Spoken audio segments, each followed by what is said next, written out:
42 बघूया आपण. सर्वप्रथम मराठी या विषयाचा अभ्यास. मराठीमध्ये आपल्याला वाचन याच्यामध्ये प्रकट वाचन याच्या संदर्भात माहिती घ्यायची आहे किंवा त्याच्या संदर्भात आपल्याला या ठिकाणी लेखनसुद्धा करायचं आहे.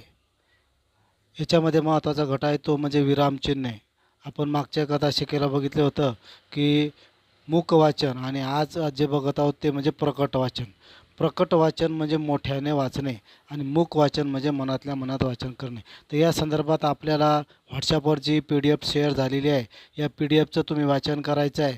आणि बघा पुढं बघूया आपल्याला काय काम करायचं. या ठिकाणी बघा तुम्हाला हे जे रंगीत याच्यामध्ये दिलेला एक उतारा आहे, त्या उतार्याचं तुम्हाला वाचन करायचं आहे. त्याच पद्धतीनं हा उतारा आपल्याला वहीवरती लिहायचा आहे. बघा या ठिकाणी दिसतो तुम्हाला हा उतारा. हे जे रंगीत याच्यामध्ये जो पूर्ण उतारा आहे तो उतारा आपल्याला लिहायचा आहे. ठीक आहे. आणि व्यवस्थितपणे वाचायचं जर शक्य होत असेल तुम्हाला तर हा उतारा वाचून तो रेकॉर्ड करायचा आहे वाचताना. याच्यामध्ये असलेली जी काही विरामचिन्ह आहेत, विरामचिन्ह तुम्हाला माहिती असेल कदाचित की ज्याला आपण वाक्यामध्ये वाचत असतो. बघा या ठिकाणी दिलेले ही जी विरामचिन्ह आहेत, अशा प्रकारचे विरामचिन्ह आहेत. बघा ही विरामचिन्ह आपल्याला दिसतील. मी एकदा नाव सांगतो तुम्हाला, परत ते आपल्या वहीमध्ये या विरामचिन्हाचं नाव लिहायचं आहे. बघा हे पहिलं जे विरामचिन्ह दिसतं हे आहे पूर्णविराम, दुसरं आहे स्वल्पविराम, तिसरं आहे जे प्रश्नार्थक चिन्ह आणि त्याच्यानंतरचं जे आहे ते म्हणजे उद्गारवाचक चिन्ह. अवतरण चिन्हानंतर हे उद्गारवाचक चिन्ह. या पद्धतीनं ही विरामचिन्ह आहेत. याचा उपयोग कुठे कुठे केला जातो एकदा थोडक्यात समजून घेऊया. पहिलं जे आपल्याला विरामचिन्ह दिसतंय, पहिलं जे विरामचिन्ह दिसतंय जसं हे आहे पूर्णविराम. पूर्णविराम म्हणजे एखादं वाक्य संपल्यानंतर आपण याचा उपयोग करत असतो. दुसरं आहे ते स्वल्पविराम. एकाच वेळेस एखादी यादी सांगितलेली आहे, ती यादीमध्ये जर आपल्याला वेगवेगळे भाग दाखवायचे असतील, जसं मी मराठी, हिंदी, इंग्रजी, मराठी परिसर अभ्यास याची पुस्तके दप्तरात घेतली. आता या ठिकाणी मराठी, हिंदी, इंग्रजी परिसर अभ्यास ही एका म्हणजे पुस्तकांची नावं आहेत, म्हणून ही नावं लिहित असताना प्रत्येक हे झाल्यानंतर स्वल्पविराम आपण देत असतो. नंतर प्रश्नार्थक चिन्ह म्हणजे एखाद्या वाक्यामध्ये जर आपण प्रश्न विचारला असेल तर त्या वाक्याच्या शेवटी आपण प्रश्नार्थक चिन्ह देत असतो. नंतरचं हे जे या ठिकाणी अवतरण चिन्ह म्हणतात, दुहेरी अवतरण चिन्ह. बघा तुम्ही कधी कधी बघितलं असतं एकेरी अवतरण चिन्ह, अशा दोन रेषा, हे दोन एखाद्या वाक्याच्या सुरुवातीला हे चिन्ह देतात आणि वाक्याच्या शेवटी हे चिन्ह देत असतात. जे काही बोलल्या गेलेलं असेल त्याच्या संदर्भात आपण एखादं बोल, अरे बाप किती मोठा साप, असं ज्यावेळेस आपण काही म्हणतो त्यावेळेला किंवा काहीही जे बोलत असेल तर त्याच्या वाक्याच्या सुरुवातीला आणि शेवटी हे दिलं जातं. आणि या ठिकाणी जे तुम्हाला दिसतं शेवटचं जे ते उद्गारवाचक चिन्ह, एखादा आश्चर्यकारक, विस्मयकारक, भीतीदायक असं जर उद्गार काढले आपण तर त्या वाक्याच्या शेवटी चिन्ह देत असतो. तर तुम्हाला काय करायचं आहे की वर आलेला हा जो परिच्छेद आहे हा पूर्ण लिहायचा आहे वहीमध्ये, त्याचं वाचन करायचं आहे परत, आणि जर शक्य झालं तर त्याचं रेकॉर्डिंग करून ग्रुपवर टाकायचं आहे. आणि त्याच्यानंतर ही जी विरामचिन्ह दिली त्या विरामचिन्हांची नावं तुम्हाला लिहायची आहेत. 1 2 3 4 5 विरामचिन्ह आहे, त्यांची नावं तुम्हाला वहीमध्ये लिहायची आहे. चला पुढे जाऊया मराठीमध्ये. मराठीमध्ये काही जास्त काम नाही आपल्याला. इंग्रजीमध्ये बघा काय परत या ठिकाणी इंग्रजीमध्ये डायलॉग बॉक्स नंबर 1 2 या ठिकाणी दिसेल तुम्हाला हे डायलॉग बॉक्स. आता या डायलॉग बॉक्स 1 2 मध्ये काय आहे तर वाचन करणे हाच याच्यामधला सुद्धा महत्त्वाचा भाग आहे. ही PDF आपण काळजीपूर्वक वाचायची आहे आणि त्याच्यानंतर आपल्याला करायचं काय हे बघा या ठिकाणी दिसतं तुम्हाला. रोजप्रमाणे आपल्याला या ठिकाणी ही जी लर्निंग ॲक्टिव्हिटी तुम्हाला दिसते हे लिहिलेलं या ठिकाणी लर्निंग ॲक्टिव्हिटी, हे 2 शब्द आपल्याला लिहायचे आहेत. त्याच्यानंतर पुढं बघा काय करायचं आहे, रंगीत त्याच्यामध्ये दिलेलं आहे. तुमच्याकडे ही PDF मी शेअर केलेली व्हॉट्सॲपवर, त्यावेळेस तुम्ही जर ती बघितली तर त्याच्यातून तुमच्या लक्षात येईल. तर बघा या ठिकाणी पर्यायी शब्द वापरून नवे वाक्य तयार करा व वाचा. पर्यायी शब्द वापरून नवीन वाक्य तयार करायचे आहेत. आता ती वाक्य कशा पद्धतीनं तयार करायची आहेत ते बघा. ही जी अगोदर या ठिकाणी बघा तुम्हाला ही जी या ठिकाणी दिलेली वाक्य आहेत, हा संवाद आहे. हा संवाद आपल्याला या संवादाचं लेखन आहे. जसं Priya hello, Sneha how are you, Sneha I am fine thank you, अशा पद्धतीनं याचं वाचन करायचं, ते लेखन करायचं आहे. आता याच्यामध्ये तुम्हाला वर जे पद्धत सांगितलं होतं की पर्यायी शब्द वापरून, पर्यायी शब्द म्हणजे दुसरा पर्यायामध्ये दिलेला ऑप्शनमध्ये तुम्हाला दिलेलं आहे, बाजूला एखादे आणखी काही शब्द दिलेले आहे, त्याचा वापर करून ते वाक्य पुन्हा लिहायचं आहे. तर जसं बघा या ठिकाणी तुम्हाला या आपल्या PDF मध्ये जो संवाद दिलेला आहे याच्यामध्ये या ठिकाणी तुम्हाला दिसेल रंगीत केलेले 2 शब्द आहे. आता मग याचं काय करायचं आहे, जसं Sneha Sneha no I am going असं वाक्य तिने म्हणलं. स्नेहा म्हटली नो आय एम गोईंग आणि पुढे या ठिकाणी तुम्हाला ही रिकामी जागा दिसते. या रिकामी जागेमध्ये काय लिहायचं आहे, एकतर तुम्हाला हे टू द बेकरी किंवा गार्डन या दोनपैकी एक लिहायचं आहे. म्हणजे आता हे जे दोन्हीपैकी एकच तुम्हाला लिहायचं आहे. आणि दुसरं वाक्य जर एक वाक्य तयार करा, no I am going to bakery, नंतर दुसरं वाक्य होईल no I am going to garden. या दोनपैकी एक एकाची वेळेस तर हे तुम्हाला लिहायचं आहे. त्याच्यानंतर बघा आपली जी सॉल्व्ड ॲक्टिव्हिटी डेमो आहे या ठिकाणी दिलेला, म्हणजे मुख्य असा मुद्दा आहे आणि त्यावर आधारित काय काम करायचं आहे तुम्हाला खाली दिसेल की इथं दिसेल तुम्हाला हे सगळं लिहायचं आहे. ही जी पूर्ण वाक्य लिहायचं, read the following dialogue using alternative word, म्हणजेच काय, पर्यायी शब्दाचा वापर करून खालील संवाद वाचा. पर्यायी शब्द जसं आपण वर पर्यायी शब्द लिहिले तसं आता इथं हा संवाद दिलेला आहे. संवादामध्ये काय म्हटलेलं बघा, या ठिकाणी तुम्हाला म्हटलेलं आहे की अजय अजय सांगतो, अजय म्हणतो, काय म्हणतो, Ajay will you go with me to market today. आता इथं टुडे ऐवजी तुम्ही इथं टुमारो, टुनाईट, टुमारो असेही शब्द वापरतो. हे आहेत आपले या टुडेच्या ऐवजी असलेले पर्यायी शब्द. याच्यापैकी कोणताही तुम्ही शब्दाचा वापर करू शकतो किंवा पर्यायी शब्द वापरून ते वाक्याचा तुम्हाला सराव करायचा आहे. म्हणजेच आपण असं वाक्य आहे याच्यावरून 3 वाक्य लिहू शकतो. विल यू कम, बघा कसे वाक्य लिहू शकतो आपण. तुम्हाला स्क्रीनवर दिसेल इतकं या ठिकाणी घेऊया आपण. बघा आपण असं म्हणू शकतो, अजय म्हणतो will you come with me to market today, असं एक वाक्य तयार होऊ शकतं. किंवा दुसरं वाक्य तयार होऊ शकतं, will you come with me to market tonight. म्हणजे या ठिकाणी मग तुम्हाला हा जो शब्द आहे पहिले घेतला होता आपण तो दुसऱ्या वाक्यात घ्यायचा नाही. दुसऱ्या वाक्यामध्ये तुम्ही टू नाईट घेतला तर हे बाकीचे येणार नाही. तिसऱ्या वाक्यामध्ये टुमॉरो घ्या, म्हणजे असे 3 वाक्य याची तयार होऊ शकतात. याच पद्धतीनं तुम्हाला खालीसुद्धा हे जे दिसतं, अजय म्हणतो ॲट 6 इन इव्हिनिंग, हे घ्या किंवा मग हे घ्या किंवा ॲट 7 o'clock, या 3 यापैकी एक कोणी घेऊ शकतो. तर हे आपल्याला वहीमध्ये लिहायचे, जे रंगीत केलेलं आहे PDF मध्ये लक्षात घ्या. मी या पद्धतीनं हा जो रंग दिसतो तुम्हाला, या रंगामध्ये जे जे तुम्हाला दिसल ते तुम्हाला वहीवर लिहायचं आहे. चला पुढं जे वाचायचं आहे तुम्हाला, इथं प्रॅक्टिस दिलेली आहे. हे प्रॅक्टिस PDF मध्ये जे तुम्हाला सांगितलेलं आहे त्याचं वाचन करायचं आहे. चला पुढं जाऊया. परत आता आपल्याला करायचं काम आहे, परंतु याच्यामध्ये चित्रसुद्धा आलेलं आहे. म्हणून मी तुम्हाला सांगितलेलं आहे की आपल्याकडं जर चित्र आलेले असेल आणि आपल्याला चित्र काढता येत नसतील तर त्याला आपण क्रमांक देणार आहोत. बघा आता काय आहे, अगोदर याला मी क्रमांक देऊन ठेवतो म्हणजे तुम्हाला नंतर सांगता येईल. बघा याला 4 क्रमांक दिलेले आहेत. याला इंग्रजीत क्रमांक देतो. चला बघूया आपण. बघा काय सांगितलेलं आहे या ठिकाणी की खालील चित्राच्या मदतीने अर्थपूर्ण वाक्य तयार करा. चित्र दिलेले आणि त्याच्या मदतीनं अर्थपूर्ण वाक्य तयार करायचं आहे. आता ते वाक्य कसं तयार करायचं आहे, एक उदाहरण दिलेलं आहे एक्झाम्पल म्हणून. Today we are going to visit the school, असं एक वाक्य तयार केलेलं. म्हणजे आता हे कशा संदर्भात केलेलं आहे, तर या ठिकाणी स्कूलचं चित्र आहे आणि त्या संदर्भात तयार झालेलं हे वाक्य आहे. अशाच पद्धतीनं याच वाक्यामध्ये बघा तुम्हाला दिसतं, ह्या वाक्यामध्ये तुम्हाला या ठिकाणी रंगीत केलेलं दिसून राहिलं. तर याच्याऐवजी हा द जंगल हा शब्द वापरा तुम्ही. म्हणजे पहिल्या वाक्यामध्ये तुम्हाला दिसेल की स्कूल वापरायचं, दुसरं त्याच पद्धतीचं वाक्य तयार करायचं, तिथं वापरायचं आहे जंगल. जंगल हे असं वापरायचं आहे. त्याच्यानंतर तिसऱ्या वाक्यामध्ये तुम्ही वापरा द झू असं वापरा आणि चौथ्या वाक्यामध्ये द लायब्ररी हे वापरा. अशा पद्धतीनं आपल्याला ही 4 वाक्य तयार होतील. म्हणजे चित्राच्या मदतीनं अर्थपूर्ण वाक्य आपले तयार होतील. 4 वाक्य तयार होतील.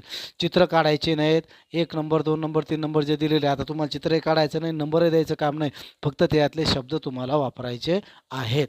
नंतर बघा आता पुढचं जे मुख्य मुद्दा आहे तो आहे एक्सटेन्शन ॲक्टिव्हिटी. बघा काय एक्सटेन्शन ॲक्टिव्हिटी हा मुद्दा आहे. हे हे हे तिन्ही एक्सटेन्शन ॲक्टिव्हिटी रेन्फोर्समेंट हे तुम्हाला लिहायचं आहे. त्याच्यानंतर ही जी वाक्य आहे हे वाक्यसुद्धा लिहायचं आहे. रीड ए नंबर टाकून read the following dialogues using alternative word. Alternative word वापरून तुम्हाला डायलॉग आता याचा अर्थ काय लक्षात घ्या की पर्यायी शब्द वापरून तुम्हाला हा जो डायलॉग आहे हा जो संवाद आहे याचं वाचन करायचं आहे. मग ते कशा पद्धतीनं ते आपल्याला लेखन करायचं आहे. इथं तुम्हाला वाचन करायचं सांगितलं पण तुम्ही काय करायचं आहे लेखन करायचं आहे. तुम्हाला मी सांगितलेलं आहे हे सुद्धा तुम्हाला लिहायचं आहे. वरचं वाक्य लिहायचं मेन मुद्दा जो त्याच्या अगोदर आलेला आहे ॲक्टिव्हिटीचा तो सुद्धा तुम्हाला लिहायचा आहे. त्याच्यानंतर आपण लिहिणार आहोत यावर आधारित 3 वाक्य. बघा पहिलं वाक्य काय राहणार आहे आपलं. पहिलं वाक्य राहणार आहे आपलं ते म्हणजे या पद्धतीचं इतकं वाक्य राहणार आहे. Ganesh says we are going to visit the garden. आता या ठिकाणी तुम्हाला दिसेल की हा जो गार्डन हा शब्द आहे हा गार्डन शब्द थोडासा रंगीत केलेला आहे. मग आता पहिल्या वाक्यामध्ये we are going to visit a garden, पण दुसऱ्या वाक्यामध्ये या गार्डन ऐवजी आपल्याला द झू हे घ्यायचं आहे आणि तिसऱ्या वाक्यामध्ये झू ऐवजी द फार्म असं घ्यायचं आहे. मग या ठिकाणी हे जे वाक्य आहे आपल्याला 3 पद्धतीनं आपल्याला लिहिता येईल. एवढं जे वाक्य आहे हे 3 पद्धतीनं लिहिता येईल. पहिले आपल्याला हा गार्डन हा शब्द येईल, दुसरं द झू येईल, नंतर द फार्म असा येईल. ठीक आहे. म्हणजे या संवादामध्ये या गणेशची 3 वाक्य आपण लिहू शकतो. त्याच्यानंतर राधिका काय म्हणते ते लिहा. बघा या ठिकाणी दिलेलं आहे तुम्हाला ही जी राधिका काय बोलून राहिलेली आहे हे या दुसऱ्या वाक्यामध्ये. Radhika when are you going to visit. आता त्याच्यानंतर गणेश काय म्हणतो we are going to visit today. आता मागचं जे वाक्य बघितलं तर आपण इथं रंगीतमध्ये जे टुडे आहेत हे टुडेच्या अल्टरनेटिव्ह आपल्याला नंतर टुमारो वापरायचं दुसऱ्या वाक्यामध्ये आणि तिसऱ्या वाक्यामध्ये टू नाईट. म्हणजे ती गणेशची आपल्याला 3 वाक्य होतील. पहिलं वाक्य होईल आपल्याला गणेशचं ते म्हणजे वी आर गोईंग. पहिलं वाक्य होईल काय होईल पहिलं वाक्य की Ganesh says we are going to visit today. दुसरं वाक्य काय होईल या टुडे ऐवजी आपण वापरणार टुमारो. हे दुसरं वाक्य होईल म्हणजे we are going to visit tomorrow अशा प्रकारचं वाक्य होईल. या पद्धतीने तुम्हाला वाक्य लिहायचं आहे. चला पुढं जाऊया आपण. पुढं काय दिलेलं आहे या PDF मध्ये जे दिलेलं आहे ते वाचायचं आहे. या ठिकाणी इंग्रजीचा भाग संपलेला. त्याच्यानंतर आहे गणित. गणितामध्ये काय अपूर्णांक आणि अपूर्णांकामध्ये थोडासा कालपर्यंत आपण जे बघितलं होतं की एका वस्तूचे काही समान भाग करून म्हणजे 2 समान भाग केले, 4 समान भाग केले आणि त्याच्यामुळे तयार झालेला अर्धा पाव पाऊण हा भाग बघितला. आता आपल्याला बघायचं आहे ते समूहातील अपूर्णांक म्हणजे एक वस्तू न घेता वस्तूंच्या समूहातील अपूर्णांक. बघा या ठिकाणी तुम्हाला चित्र दिसतील याचं वाचन तुम्ही करा. म्हणजे तुमच्या लक्षात एक भाग तुम्हाला फक्त समजून देतो की बघा या ठिकाणी समजून देण्यासाठी सांगतोय तुम्हाला वाचन करायचं आहे की आपल्याला या ठिकाणी बघा 8 वस्तू दिसत आहेत. या ठिकाणी आपल्याला किती वस्तू दिसत आहेत 8 वस्तू.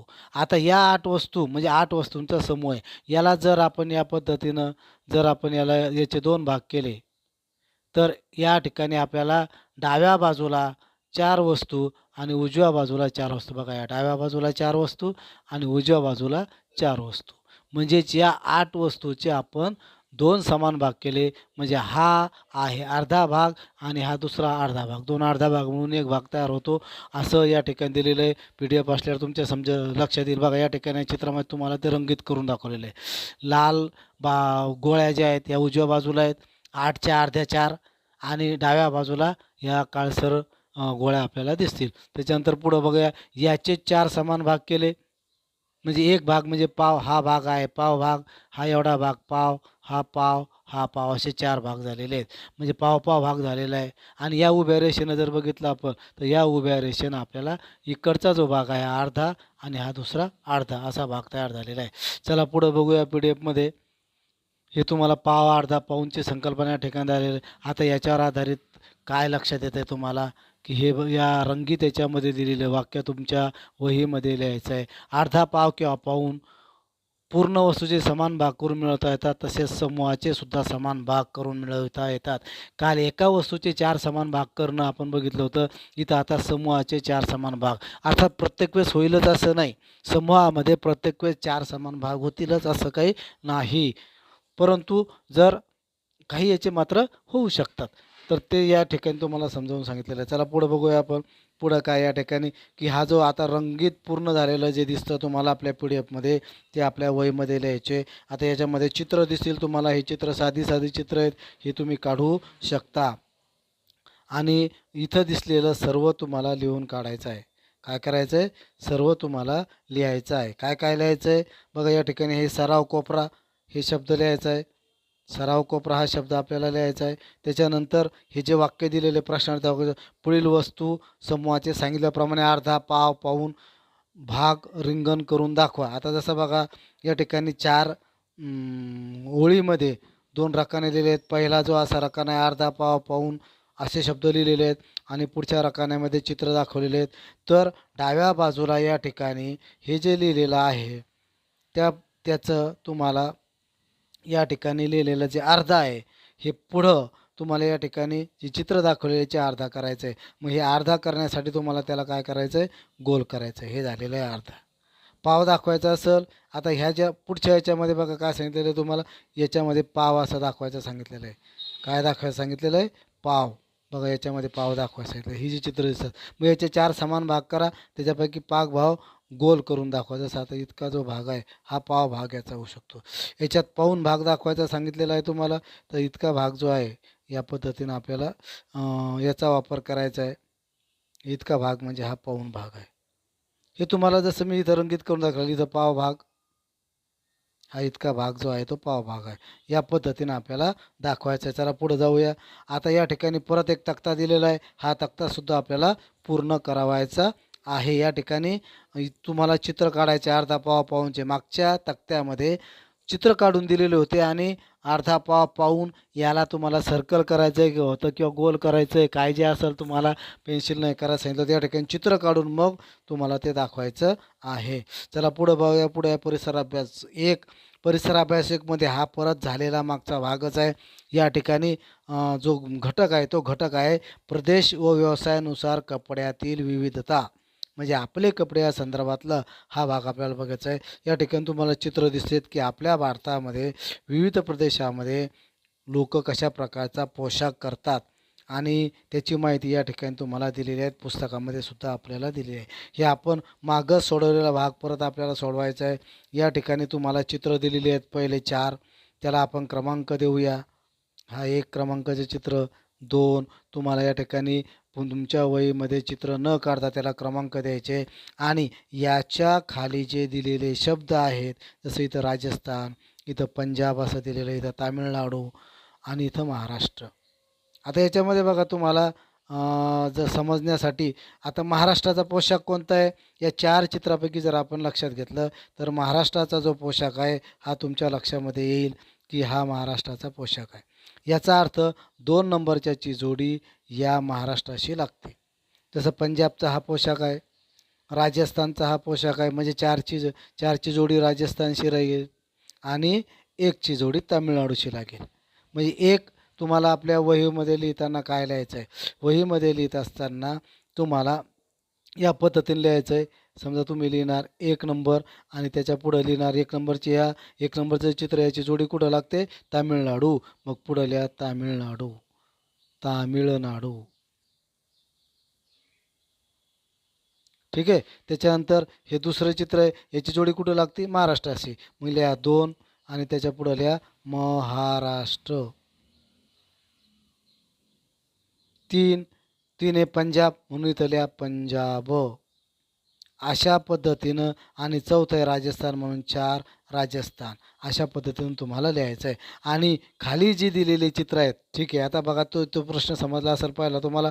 आता दुसरा जो प्रश्न आहे खालील चित्रे पहा व कोणत्या व्यावसायिकांचा हा गणवेश आहे ते लिहा. याला आता नंबर द्या. 1 नंबर चित्र काढायचं नाही, 2 नंबर, 3 नंबर, 4 नंबर, 5 नंबर, 6 आणि 7 आणि मग तुमच्या वहीमध्ये लिहिताना तुम्हाला जसं आता पहिला जो आहे 1 हा अग्निशामकवाल्याचा म्हणून इथं लिहा तुम्ही 1 नंबर टाका. तुमच्या वहीमध्ये काय करायचं आहे? 1 नंबर टाकायचं आहे. पुढं लिहायचं अग्निशामक, अग्निशामक. ठीक आहे. 2 नंबर लिहा तिथं लिहा पोलीस, पोलीस किंवा पोलीस. 3 नंबर काय आहे? डॉक्टर म्हणून 3 नंबरच्या पुढं डॉक्टर लिहा. 4 नंबरच्या पुढं पायलट अशा पद्धतीनं 5 नंबर वकील, 6 नंबर नर, 7 नंबर सैनिक, अशा पद्धतीनं तुम्हाला या पद्धतीनं तुम्हाला लिहायचं आहे. चला हा भाग समजलेला असेल. चला पुढे जाऊया. एक प्रश्न याच्यावर आधारित आहे. हा प्रश्न वाचा, याचं उत्तर तुम्हाला लिहायचं आहे. सैनिकासंदर्भात असलेला तो प्रश्न आहे की वेगळ्या प्रदेशामध्ये सैनिकाचा गणवेश तसा का असतो? तर त्याच्यासाठी की शत्रूंना ओळखू येऊ नये म्हणून त्या प्रदेशानुसार त्याचा पोशाख केलेला असतो. त्याच्यानंतर बघा परिसर अभ्यास 2 हा विषय बघूया. याच्यामध्ये समूह जीवनासाठी सार्वजनिक व्यवस्था, बऱ्याच दिवसाचा घटक चालू आहे आपला समूह जीवनासाठी सार्वजनिक व्यवस्था. चला पुढं बघूया याच्यामध्ये आपल्याला काय काम करायचं आहे. पहिले काही आठवडे आहे जे पूर्ण दिसतं तुम्हाला रंगीत, याच्यामध्ये हे सर्वच्या सर्व तुम्हाला लिहायचं आहे.